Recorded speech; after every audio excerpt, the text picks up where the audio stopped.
cả thề lệ là lệ này lâu tê qua bù la khó đi hà vào lâu tê cả thề lệ là bài hết qua đọt đọt đuôi vậy đi bù ra cá plata mà hay là lệ mấy lâu là khó đi hà vào là bắt đầu qua vào rồi này là chia rồi bài hết qua đọt đọt đuôi à bây giờ khó đi hà này tê à là mà ba cái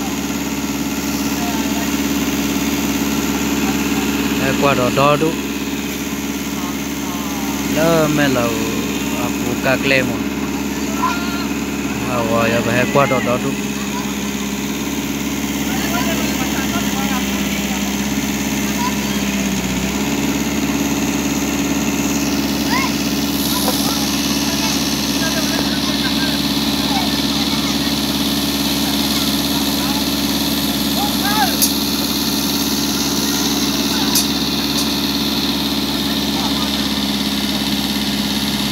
tệp thế đó nó chốt giá tiền cứ lo tận được